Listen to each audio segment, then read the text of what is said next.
This is the preamble to the show. And then after the show, we will have a panel discussion. You will also get a chance to ask the panelists questions. I have questions for them as well. And then, you've been hearing him all evening. DJ Joshua Lucas, the future, is going to keep us going until midnight with the music, all right? Sounds good? So first, I want to acknowledge our sponsors, without whom we could not be able to have a free screen. So we want to thank them. First up, we want to thank Randy's Patties.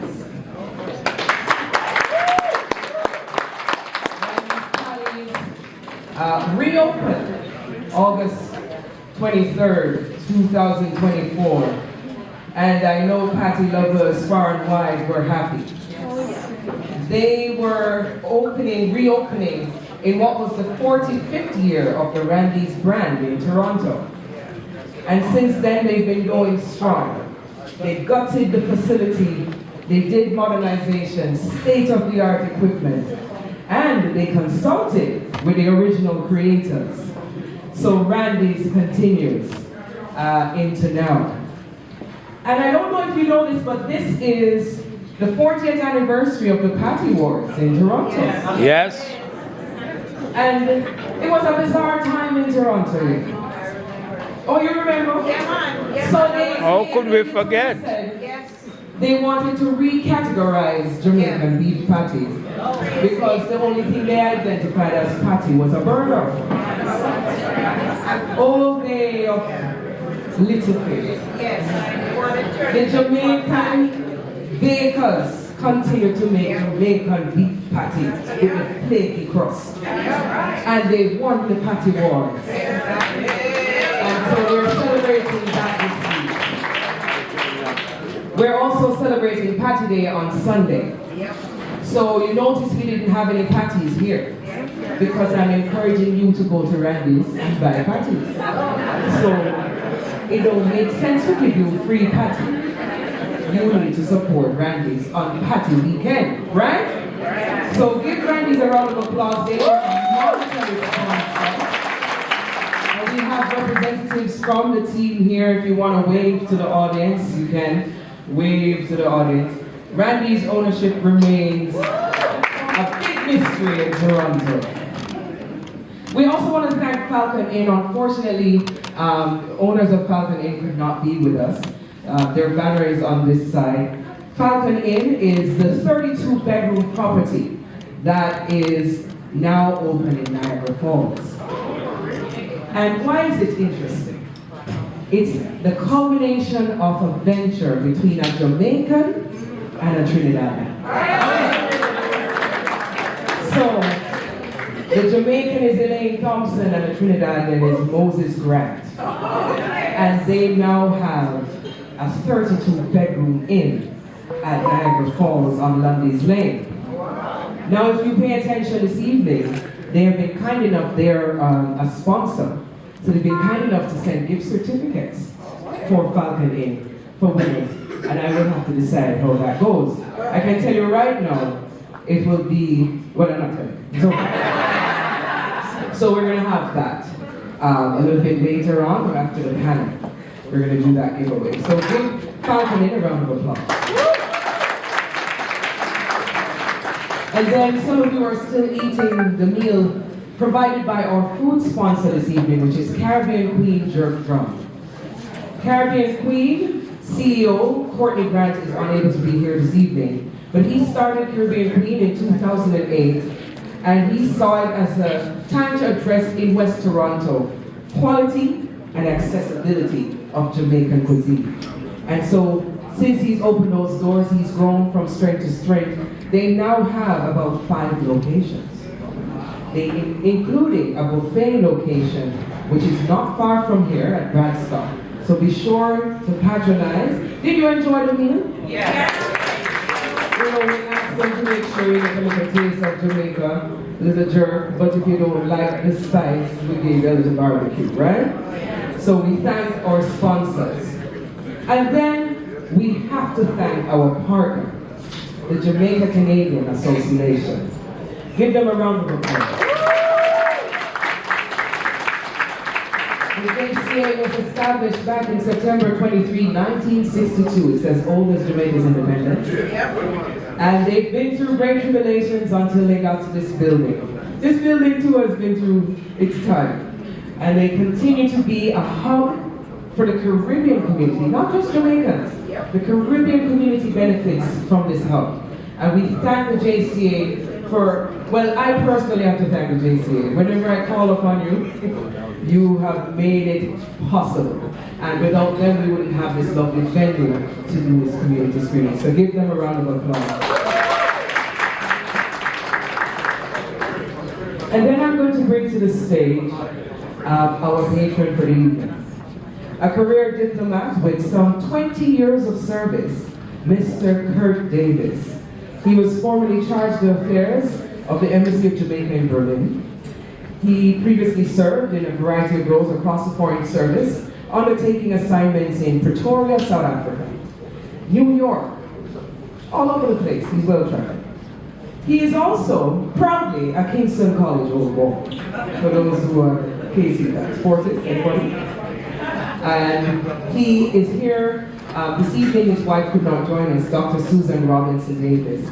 And they raised 2 children together. And they are, Mr. Kurt Davis is a fan of things Jamaican. He is a fan of things cultural. And so there's no way we could have this event without having him in as our patron for the evening. He's also extended the invite to the council corps. I'm only seeing one right now, but others are on their way. So representing the Commonwealth of Dominica, we have Council Frances Del Sol. She's responsible for trade and investment. Give her a round of applause. And now, ladies and gentlemen, I bring to the stage our Consul General from Jamaica to Toronto, Mr. Kurt Davis.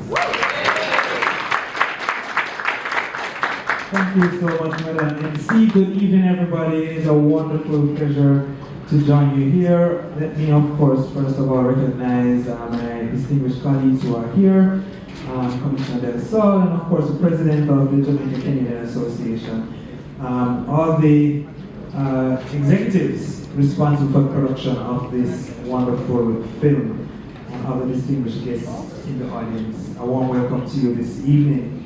I don't have a lot to say, but I just felt it was important to say how fortuitous it was that we're celebrating J. Douglas this evening with this screening of the film Play It Loud.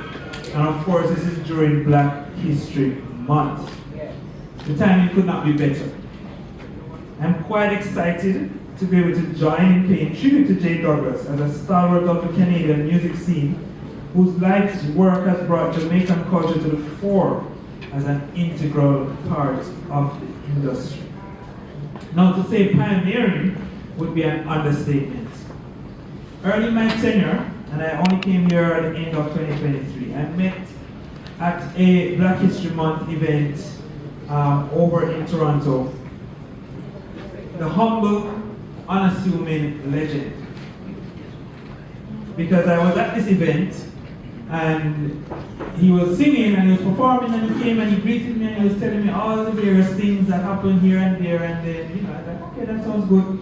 And then somebody says to me, oh, this is J. Douglas, this is that. I'm like, oh, he's a star. I'm like, I was expecting, big bossy celebrity and everything. He was so personable and welcoming, and, you just felt like you were so at home. So I was, wowed by the stories of his performances and experiences that he shared, but perhaps more so by his continued mastery of the art, the music, the melodies. And I think when you are so great a singer, it seems that he never, ever actually leaves you. So tonight is not an occasion for long speeches, as I said, and I was thoroughly warned by our MC not to give any long speeches, but I would certainly be remiss if I did not re-emphasize the outsized impact of reggae music, indigenous to Jamaica, on global culture and history.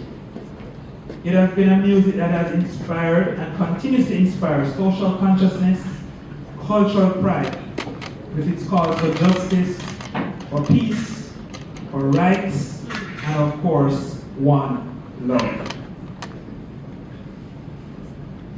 As many of you know, we recently celebrated Bob Marley Day on February 6th. And in Jamaica, the entire month of February is celebrated as Reggae Month. And there's a whole lot of events that are actually taking place during Reggae Month for that. And in the coming days, it's still not yet public, but in the coming days, we're going to have a special announcement about bringing Reggae Month to Canada. Just a couple days before this month is done, I promise. And I'm counting on your excitement, some of which I've seen already, and support of all the opportunities that is going to entail for reggae right here in Canada. So as I close, I salute you, J. Douglas, in particular, but alongside him, many others who have played an important role in promoting not just the music, but the acceptance of the rhythms and message of reggae music as a mainstream art form here in Canada and elsewhere around the world. I wish us all a wonderful viewing this evening. Hearty congratulations to the organizers, and I hope you'll enjoy the screening, and that we will take the film not just as a recollection of historic feats, but also an inspiration for all that is going to lay ahead. Thank you very much. Thank you, Council General. And just so we know, the Mayor of Toronto has promised that she will be joining us later, so we'll look out for her. She's probably going to arrive at the panel time. It is important for me to kind of situate us. Why are we here this evening? And Play It Loud, as you may have seen, is a feature documentary that tells a little-known story of how Jamaican music became a critical and unlikely part of Canadian culture. The film reveals a social and cultural migration that made Canada a mecca for Jamaican music, recognized around the world. And a quote came across my desk: "Stories are a primary tool of learning and teaching, the repositories of our lore and legends. They bring order in our confusing world." Think about how many times in your day you use stories to pass along data, insights, memories, or common sense advice. And that was from Edward Miller. He is a product designer and illustrator. And I feel like that is important for us to know why we do storytelling and why we celebrate storytelling, because it helps us to situate ourselves in this life. I also must confess that one of the reasons I agreed to pull this event together is because of J. Douglas. For decades, he, as a solo act or a part of groups like the Cougars, has been a stellar reggae and soul act. And there's very little known about him. And so when I saw the film, I'm like, what? We have to bring this to the four corners of the world. And to be honest with you, Jay, secretly, I just want you to feel special this evening.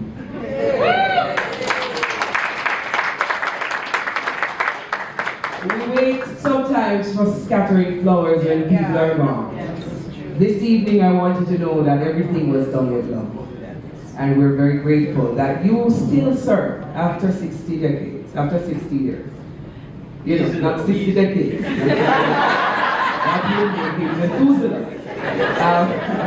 But after 60 years, you still continue to deliver, and at the highest level.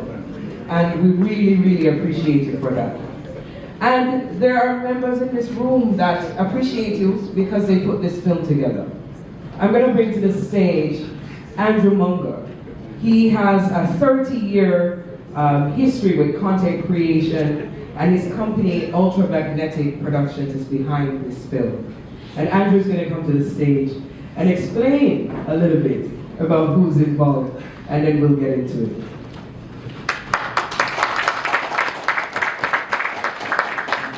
Thank you, Benay. And thank you, everyone, for coming tonight. I'm thrilled that we're able to bring the movie here to Jamaican Canadian Center and the Jamaican community, which is where the story began. And I'll try to keep it short. Graham and Jay know I have trouble with that. I want to thank a few people. We always have to thank our funders because we couldn't make these movies without our funders. TVO, the provincial broadcaster, was the first party that got involved in the film, and we wouldn't have been able to make it without them. Also the Canada Media Fund, Ontario Creative, Telefilm Canada, the Slate Family Fund, and the Rogers Documentary Fund. I really want to thank Danae for organizing this event. It means a lot to me and to us, the team, to make this documentary. It's been a real joy to spend the last 3 years of my life with Jay Douglas, working with him, and we're still on, we haven't had a single fight. I think maybe we had one. I want to acknowledge Jay and also Everton Pablo Paul, who's here tonight, another legend of Canadian music, so please give it up. And I also want to acknowledge our executive producer, Clement Virgo, who some of you know. Clement is one of Canada's most acclaimed and celebrated filmmakers. Clement, there you go. Hello, can say hello? Okay. He's very modest. He's also jet lagged because he's just back from the Berlin Film Festival with a new film. But we will be here for a conversation about the documentary afterwards, and I hope you're able to stay for that.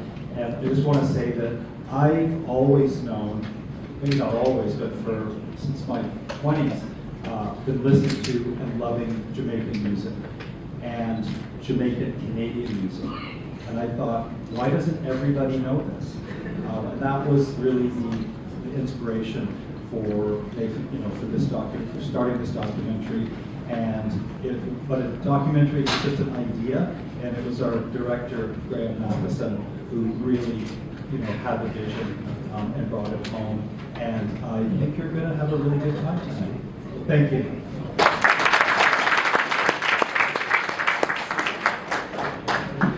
Thank you, Andrew. And in the interest of time, we're going to keep moving. And we're going to bring to the stage, we mentioned the JCA before, the president, David Betty, is here, and he wants to give us a little bit of a word. So we're going to ask David to join us on stage. Thank you very much. Okay, I have a greeting, so I'll be quick. So on behalf, first of all, good evening, everyone. So on behalf of the Board of Directors and the members of the Jamaican Canadian Association, it is my great pleasure to welcome you all to this special viewing of Play It Out Loud featuring the legendary Jay Douglas. Tonight we celebrate not just a film but a journey, one that tells the story of resilience, passion, and the rich cultural legacy that continues to inspire generations. Jay Douglas has been an ambassador of Jamaican music and a culture for decades, and his artistry has left an indelible mark both here in Canada and across the globe. At the JCA, we take great pride in supporting and amplifying the voices that shape our culture, and tonight is no exception. This evening is a testament to the power of music, storytelling, and the unbreakable spirit of our people. We extend our heartfelt gratitude to the organizers, filmmakers, and everyone who made this event possible. To Jay Douglas, thank you for your contribution, your music, your unwavering dedication to your craft. And I'm happy I'm able to say it to you.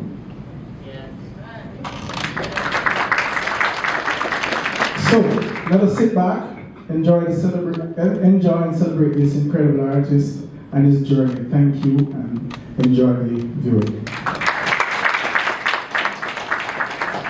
Thank you, President Betty, and that's it for us for now. You will hear back when we come back to do the panel discussion, and hopefully we'll be joined by all the guests that said they were coming.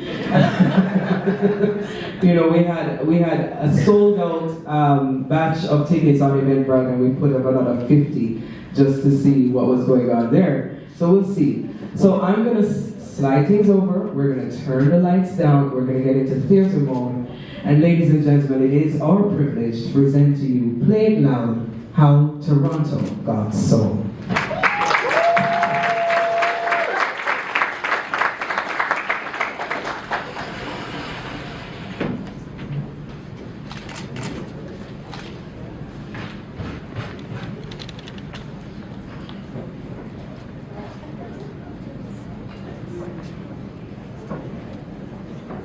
This thing about us Torontonians, us Canadians, we're always polite.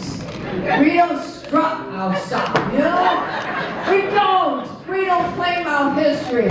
We don't claim our heroes. Huh? That is changing. We are claiming the heroes. How do you keep that book? You get all that phone numbers, all that connections, wow. And the energy, it's phenomenal. I just want to thank the producer, that first, well, the director first, the director first, Graham Atkinson, producer Andrew Manga, thank you for highlighting, oh, there you are. For highlighting our beloved Jay. It is just like, it's a fixture, isn't it? But that history is so important to know, isn't it? I lived beside the bamboo for a long time.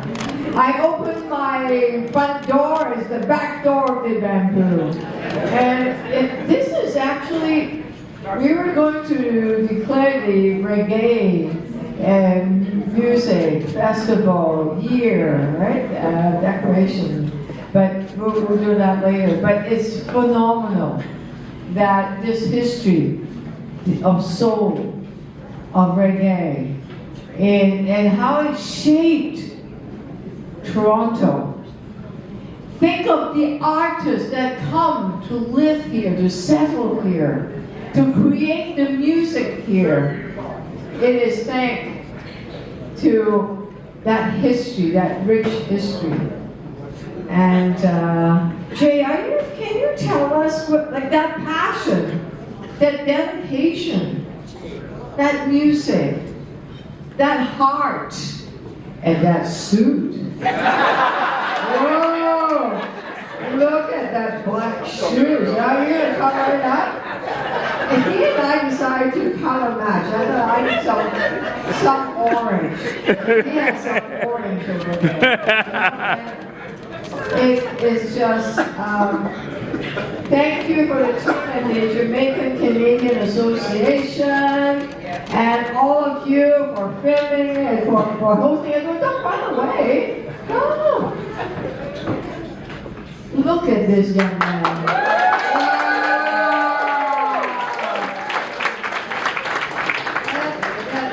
Not only does he have rhythm and music and fashion, color. Thank you. Like, what is that? Tell us oh yeah, I'll give you it. I'm loud. Okay, how that passion, that all that years and you performing, you're teaching, you're mentoring, you are capturing our hearts and minds. You motivate us, you inspire us, you teach us. Where does that fuel come from? As they would say in Jamaica, first, foremost, I'm a Jamaican.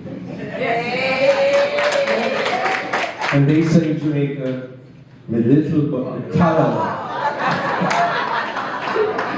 No, I'm blessed with the blessings of the universe, the mastermind. As Bob Marley said, Jah run things. It's not me. I am a vessel, messenger of peace and love. My reverend is in the house. Reverend Hall Santa. She's from the United States of America. I don't leave home without Reverend Hall. Is that love, is that spirit that are collected from all the mastermind, the universe, yes. Yeah. No ego, no ego. No ego. No. Do we ever need it now? Huh? And sometimes when darkness and evil seems to overwhelm us, we feel that spirit from this music that can just keep us going. One good thing about music, when it hits you, you feel no pain. It's the only international language of love, peace, joy. Music. And what's so good, the times we're in right now, we have a mayor who is accessible. Yes. She is. Big her up. Yes. And we're very happy because of Danae, with the great work and effort that she's put in. Love for you to be here from your busy schedule. It's a blessing for me. And my cold is there. Yes, my deputy mayor. Yes. Having a drink, that's what I mean.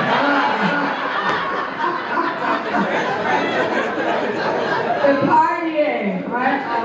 Thank you so very much for keeping our city together, for continuing to inspire us. So there's so much to learn from you. Thank you so much. Another round of applause.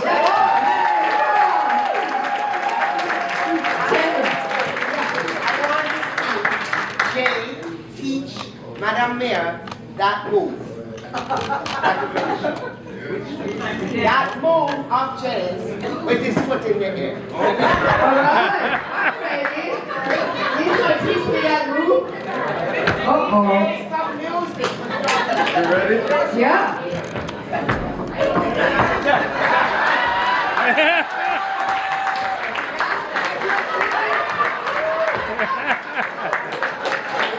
Now you see what I mean about the real mayor.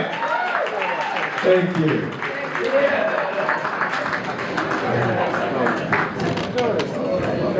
Thank you, Mayor Chow. Give her another round of applause. Now we're gonna ask producer Andrew Munger, director Graham Matheson, and Jay Douglas to rejoin us here on stage as we do a quick discussion about the film that you just saw, and you'll get to ask any questions you have as well. So we're gonna ask them to come up. Oh.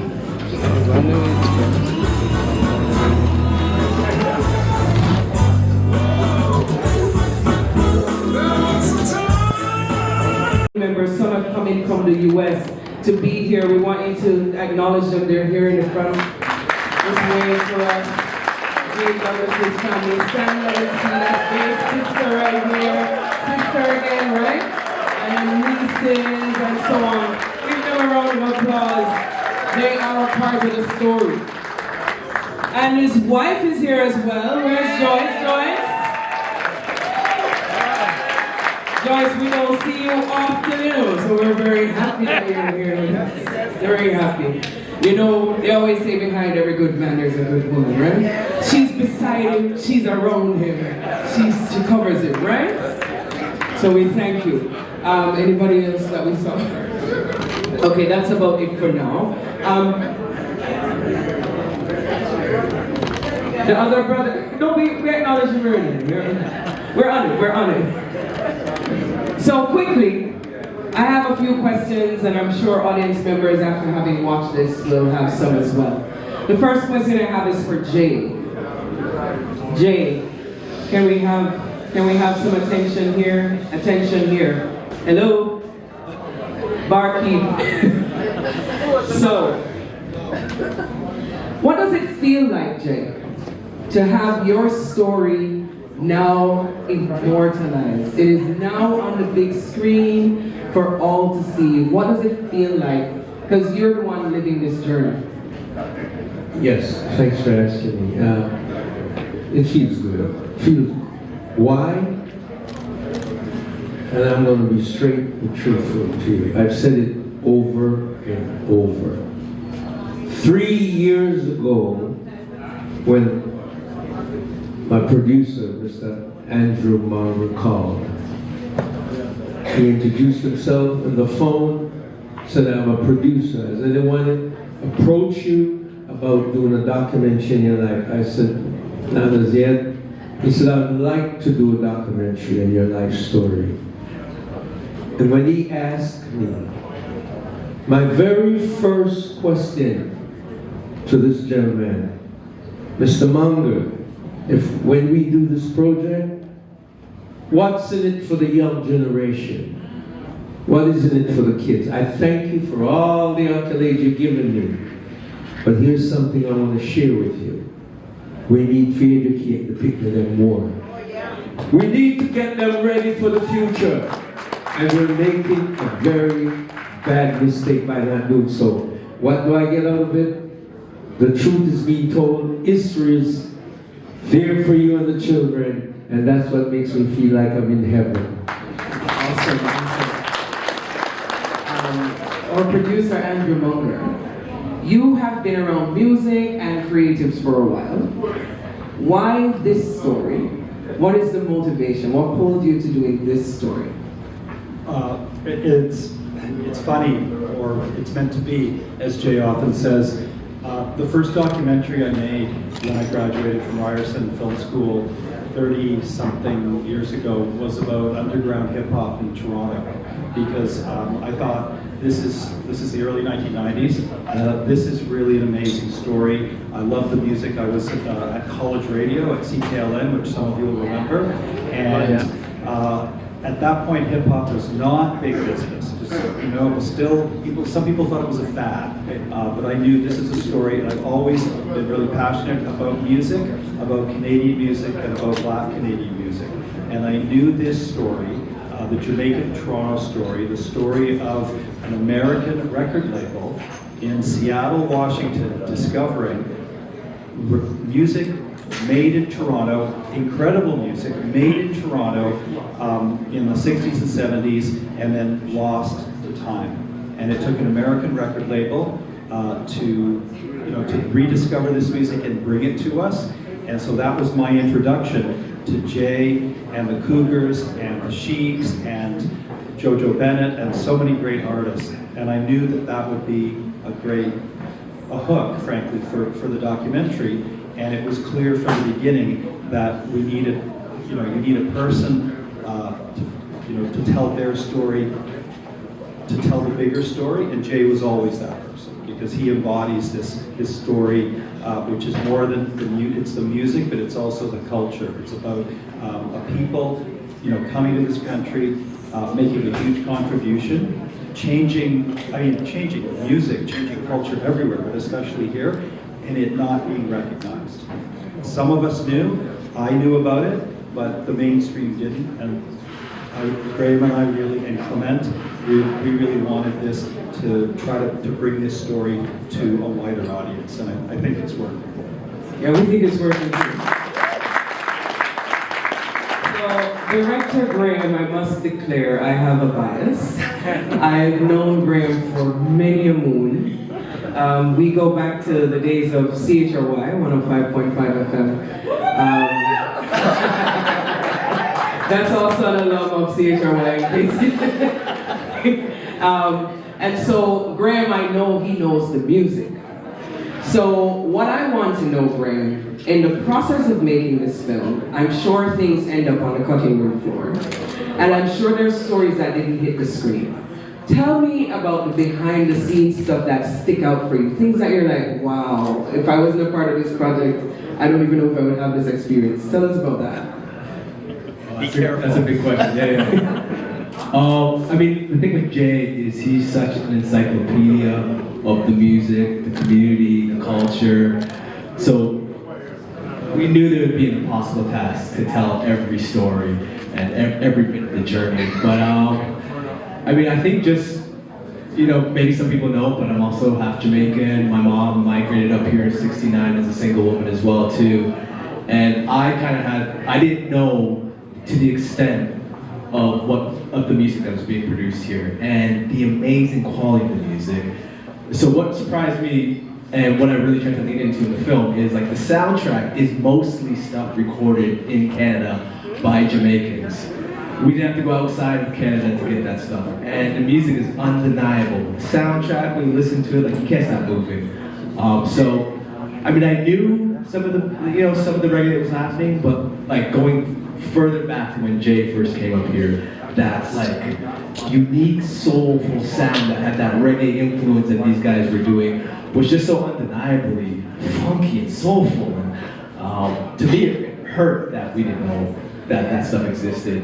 And you know, when we had our radio show, when I did my radio show with Danae, she was the station manager, program manager for a while, and my show was 60s, 70s, soul, funk, reggae, ska, rocksteady, and I always had a problem with Canadian content. Danae would be like, the rest of the shows are covering Canadian content, it's fine, you do your thing. Yeah. So I squeezed. To be fair, his show was called Stolen Souls. It was hard. It was hard to find Canadian content. And Danae was great, because if I couldn't make it, she would fill in for my show. So we had a similar love for the music. But yeah, I mean, it was unfortunate that it took 2006 for that compilation to come out, for us to discover the amazing quality of sound that Jay, the Cougars, and all these other artists were producing. Yeah, so I mean, it was shockingly a surprise. Yeah. So I'm going to ask one more question of each person, and then I'm going to turn it over to you guys. You see the paper full of questions, but it's only fair that you get to ask too, right? So I'm going to ask one more question of each of you. And Jay, there is a scene in the film where you talk about a missed opportunity. The idea that you could have gone to the US, but you felt you weren't ready. And I got from that a little bit of fear was creeping in when that opportunity was coming up. What was really going on in that time? Why you felt like you weren't ready to make that move to the States? I mean, we're grateful, but... Yes, the opportunity came from the agent, and I did some research and homework about going into a new environment, which is LA. Now, there's an old saying, when you're in this business, will New York like it? Will Chicago like it? Will LA like it? So it's a place to be. But there were certain elements I did not wish to identify with going out there. And the inner voice, which is God, not externally, within, to thy own self be true. No, I wasn't ready. Grow where you're planted. And as the years go by and developing, I'm curious, what will happen? But you know what? I'll tell you the truth. Jah run things. That's right. If I'd gone there and become a superstar, I would probably not be here tonight with you. So give thanks some praise. Now, Andrew, for educational purposes, because we may have aspiring directors, producers, filmmakers, we never know who's in this room. For educational purposes, I have this question. What would you say were top 2 challenges to producing this film? You see I'm laughing already, you know. Top 2 challenges to trying to do a film of this nature. Well, I mean, you know that everybody knows Jay Douglas is a real diva and is really difficult. So that was number 1. Jokes. So that's a really interesting question, and I have to reflect on that. One thing that was what I thought was going to be a huge challenge, which proved not to be, was convincing a Canadian broadcaster to finance the film. We had TVO, CBC Documentary Channel, and Bell Crave all wanted this documentary. They all, as somebody who's been in this business for a while, that never happens. That's real. So we kind of had a bidding war, and TVO, and we had Aidan Dennison, our friend from TVO, was here tonight. He's come to every one of our Toronto screenings. They frankly made the best offer. And it was because of them, because of TVO, our provincial public broadcaster, that we were able to make the documentary. I think the biggest challenge, and Graham can speak to this, is just how the challenge of documenting an era that wasn't very well documented. That there wasn't the kind of, I mean, I've made a film about Robbie Robertson and the band and Bob Dylan, and there's lots of archive. Buffy St. Marie, there's tons of footage, but this movement wasn't properly documented. So Graham, and Brina, our editor, and Kirash and Keenan, our directors of photography, had to be really creative in representing this story through a combination of beautiful archives, and we did find beautifully shot scenes, interviews and scenes, and beautifully directed and filmed recreations. And finding that right mix is really challenging, but I think it paid off. Yeah, I think it paid off too. And Graham, you get the follow-up from this too, because as a director, I'm sure the decision around, how do we do this reenactment? I remember in the early stages, Graham reached out to me, he's like, do you have photos for this, this, and this? Do you know who I can go to? So I know there's a process to try to show history. And Jay, you have a lot of history. So imagine, there must have been a challenge. So talk to us about the value of having actors do reenactment and being able to recreate history for us in film. Yeah, I mean, to Andrew's point, it wasn't documented like it should have been. So the intent was to really place the audience in these magical moments, stories that are personal to Jay, but also these scenes that were taking place.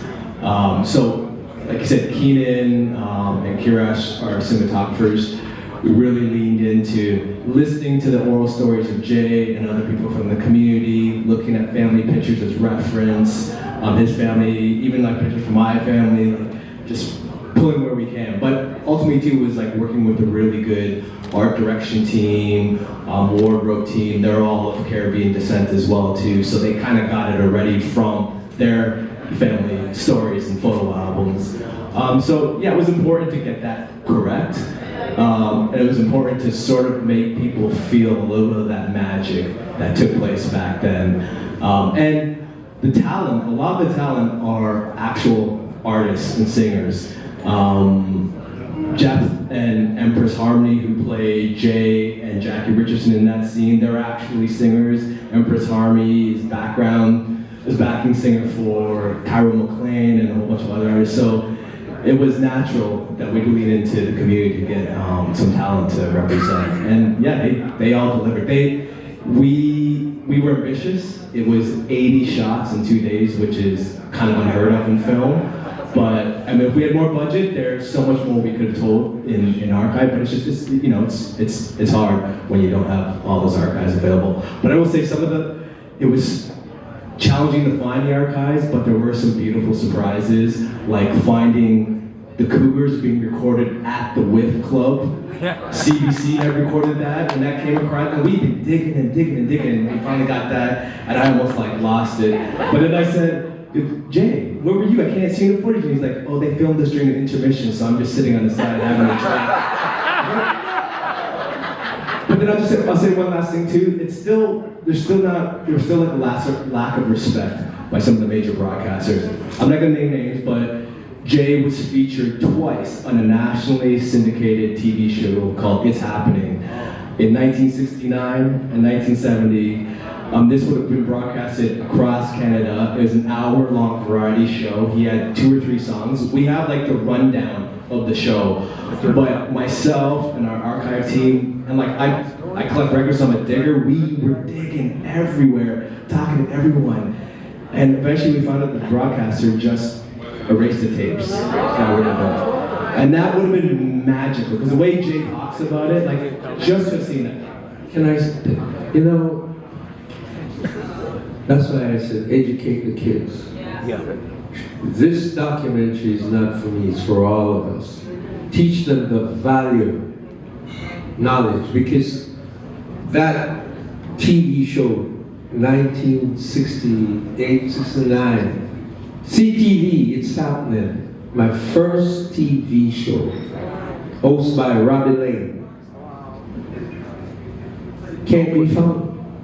It's erased. But not only that, Pablo, you can attest to it. Cougars.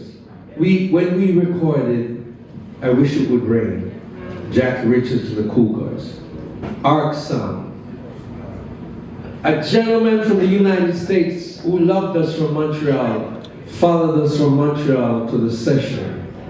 He would tell us his name, but what's your name, man? I'm Hollywood. That's how he'd tell us. In the middle of the recording session, the producer, Bill Gilliland, the song that you hear, Jackie goes, right on. He put a rock, a hip-hop rock, on the whole track. Wow. 1970. That's before Jay-Z and all of them. Oh yeah. Hip-hop. The drums that Pablo played in Dirty Funk, he made hip-hop in Canada, Toronto. Yeah. You following me? Yeah. It was before his time. Way before them down south. Yeah, it's right. I'll let you think about the rest. Andrew wants to add to that. I think probably the biggest challenge in the end was music. And Graham had a strategy of using only, typically in a movie you have some songs, we call them needle drop, you recognize the artist, but it's score, you can have a score that's composed and recorded, but Graham wanted to use all pre-recorded music, and I think 40 out of the 45 tracks are songs recorded by Jamaican artists in Toronto. So that was a challenge because it meant clearing the rights for 45 songs is a real challenge. And even though I've been involved in movies where you had to clear, in other movies we're clearing Bob Dylan and Joni Mitchell and huge artists, it's expensive, but it's pretty straightforward. It is what it is. You can, this is the price, this is the contract. But with a lot of this music, because they're artists that the record company doesn't exist anymore. The publisher may no longer exist. The single biggest stress I had, and Graham, you'll remember this, was whether we could use Dirty Funk in the film, whether we could actually clear the rights to it, because we could not find the rights. And we ended up using something called fair use, which our lawyer agreed to. And it was actually Matt Sullivan, who's in the film, who was just a guardian angel for us, helping us with the music, and he helped us through that process. But that was, for me, probably the toughest. Kingsley, Gilliam has a question. Jay, as I told you, this film, yeah. So let me stand here. So as I told you after watching it on TVO, that it brings back a lot of memories to me. The Whiff Club and the scenes, the helicopter and the whole Young Street scene. But when I saw you go to Sudbury, because when I arrived here on March 28, 1969, on the 29th of March, I arrived in Sudbury, and that's where I sojourned. And there was quite an entertainment scene out there. There was a hotel where I ran into these American players, you know, Louis Epstein and so on. But Jackie Metu, who I knew from Jamaica, came up to play at a hotel in Sudbury, I forget the name now, but he did a regular gig up there. And one evening, one afternoon, I heard Jackie Metu in an interview on CBC radio. And he was telling them about out in Sudbury. And this guy, young guy he met out there, and the stuff that he was doing in the community. And my name was mentioned, and so on. But these kind of things, what I look at is the experiences that you document in this. How much have they changed in terms of the legacy that we create and how we protect it? The children and youth, how much do they know about how we got where we are today? And this type of thing. These are the questions, the business items, the kind of things that we do to preserve, to value, and protect and preserve the legacy of those that came before us. We need to focus on that. We need to do better. We are better educated. We have all kind of additional skills. We have technology.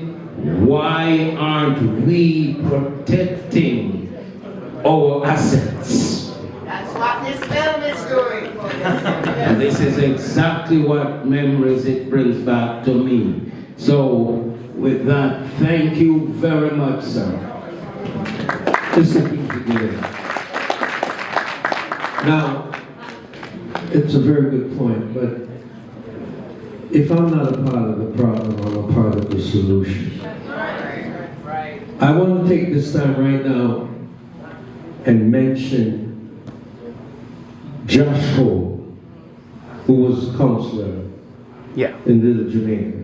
Yes. Also his father, Michael. Mike, you're in the house. Mike is here. Give my Councilor Michael. Many years ago when I was active at City Hall, Rockford days, Josh Cole spoke to me, he says, listen, there's a subway coming through your neighborhood. I need you to work with me. Please, Mr. Douglas. I said, how can I help? Can we have a walk of fame up there? And he says, we'll try. He says, but what's important, when that subway gets running, most of the culture and the history will be in trouble. But right now, we don't have the subway running. It's there, can't run it. We need to work together and demand accountabilities. But we end up, Josh and the other councillors, thank God, allowed us to have the mural. It's there. And we end up having Reggae Lane. I took a lot of flack. Please, take the grandchildren into Little Jamaica and show them what's happening. Jackie Metu. On top of that mural, you'll see CFRB. Why? They were the only mainstream station, radio station across Canada that played reggae music because Jackie Metu took the reggae and put a bow tie on it. Orchestrate. And then CFRB started playing reggae music. Let's give it up for Jackie Metu and the others. You know, it's funny that Jackie Metu's name came up. I invited his daughter to be here this evening, and she regrets coming. She regrets that she couldn't come because Jackie's mom becomes 100 tomorrow. Oh, wow. So the whole family is on Florida to celebrate her birthday. And otherwise, they would have been here to celebrate with us this evening. Any other questions from the floor, or we're going to wrap up? Oh, here comes Councillor Cole. Yes. That's right. Jackie the two. Anyways, Lydia still, I got a photo from Jamaica one time, and Lydia the two is in the photo, and she's walking down by Trenchtown with my Cole shopping bag. They're everywhere. Anyways, I just want to follow up with something Jane was saying about Reggae Lane. Part of the rebirth of Little Jamaica there is that a couple of years ago we built that apartment right at Oakwood and Eglinton. Yeah. It's a condo with the station underneath. And the fight we had is we wanted to have a station at Oakwood because that would revitalize and become a focal point for Little Jamaica, where people could come from Scarborough, they can come from Etobicoke, everywhere, and just be there. So that's why we had the fight to get the station there. Yeah. But part of the Reggae Lane mural, which is done by Adrian Hales, a very talented muralist, he's done murals all over Toronto. That mural, we were worried that it would be destroyed by the changes. So it was my son Josh and others, they put aside $200,000 to basically replicate the mural inside the station with mosaics. The trouble is, Metrolink still hasn't done it. And we gave them the $200,000 I don't know how many years ago. So just keep that in mind, Valerie. Because we're eventually where the Reggae Lane mural is, there may be redevelopment there near the gas station. So that's why we felt it was important to replicate that permanently on the station wall of the Oakwood station. So just keep that in your mind there, Valerie. Okay, thank you. Yes. Thank you. Thank you, Deputy Mayor Cole. Come quickly, we have an artist in the room, Comfort, so we want to hear from the artist's perspective too. Good evening. Jay, you've been one of my mentors growing up in the city, performing, doing my stuff, trying to emulate you for all the things that you've done. You've been a close member to our family members, as you know all my sisters and brothers. And I want to say, the journey that Jay's gone through, the roads that he's paved for other artists like myself, that I'm able to walk down these roads right now and sing proudly. And I've been inside venues where Jay's, this is the kindness of this man. I've been inside venues where Jay's performing, and just out of the blues I hear, Comfort! Come up and sing a song, man. Come up and sing a song. and Sing, come, sing. They're putting you on the spot, Comfort. They gotta do it. And Jay, he puts me on the spot. Jay does this all the time. Sing a song. I do. This is good. Yeah. Me and Mrs. Jones, we got a thing going on. Big kid. We both know that it's wrong, but it's much too strong to let it go now. Thank you, Comfort. Thank you. So, for the kindness of Jay Douglas, Jay, as I said, he's called me up out of the blues to sing at a function. And I sang a couple of songs and I got hired the same night to do shows, and it was like, wow, no other artist has ever really done this for me, because in this business, it seems to be more that everybody wants to grab for themselves. Like, they feel it's not enough to go around, but there is enough to go around. Right? There is enough to go around. If each one bring one, each one teach one, we will get places. And Jay, I want to say thank you for building those roads for us.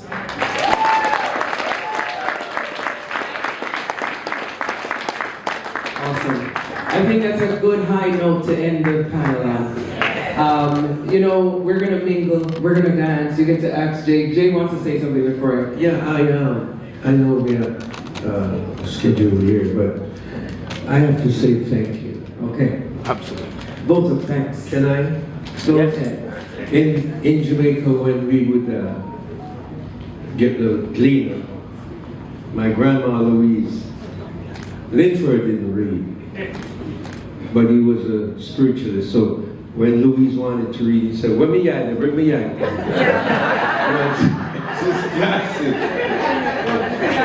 So, first and foremost, I want to thank Mr. Virgo. Is he still here? No, he left. The executive director. But here are some important names, because it's not all about Jay, and I don't know it all. If I knew it all, there's nothing more to learn. But these are some of the foundation people from the early years who contributed to reggae music to help bring it where it is. So I'm going to call names. I'd like you all to acknowledge Mr. Roy Pinnock, Luther Brown. Oh man, these are the campus people. Danae, David Kingston, Milton Blake, Colin Byrne, Norman Otis Richmond, Junior Chong, Delroy Sterling, Delroy G, Dermot Williams, Scabba G, Bobby Simeon, Ron Nelson, Kerry Mullins, Tanya Mullins, and Kerry. Roy Williams, Miss Amy Nelson, and the current JCA crew with our president, supporting cast. Winston Hewitt, the first reggae award. Fitzroy Gordon, Headley Jones, Jones and Jones. The sound man, Tipper Tone. And also Duke Reed, Soul to Soul, Rosa. Soulville. One of my first interviews was by Babs the Granger Contrast. Elaine Thompson. Patrick Roots, DJ Chocolate, and the young Joshua. They're coming. And thank you so much. Thank you. God bless you. Thank you all. Pablo Paul, where you are. Stand up and keep it.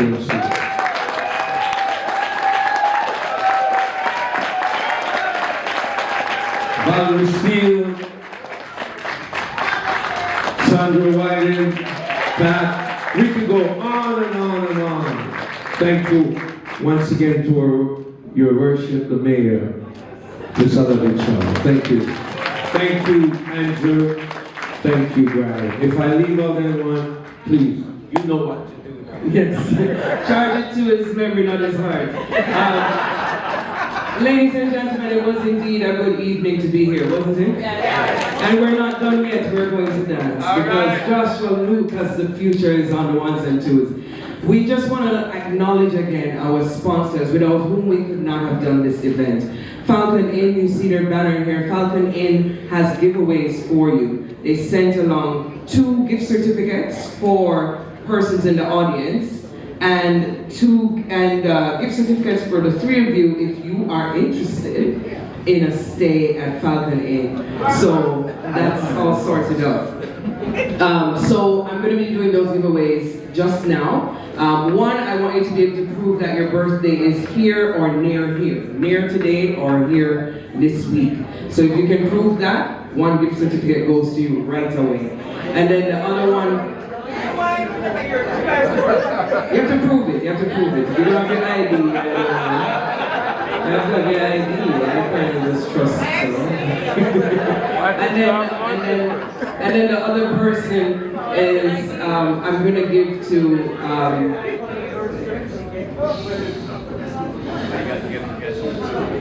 we got someone coming. Okay, if it's two of you come and we'll just do it that way, right? Give the celebrants a round of applause. Can somebody get her picture receiving this so I have proof for us? Tanya. So, this goes towards your stay, so it doesn't mean that you only use this money, you can stay longer, right? 250 compliments of Falcon again. Thank you. We can open it up so they can see too. So we get picture.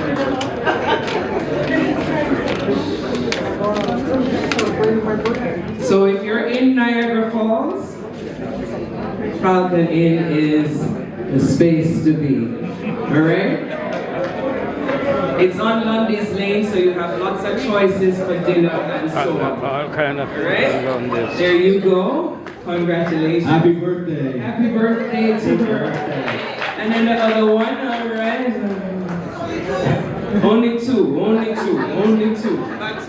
Congratulations to you as well. 1 second. Alright. Ladies and gentlemen, I want to thank our sponsors. Falcon Inn. Of course, Randy's Patties, we cannot thank them enough. They gave a significant sponsorship to us.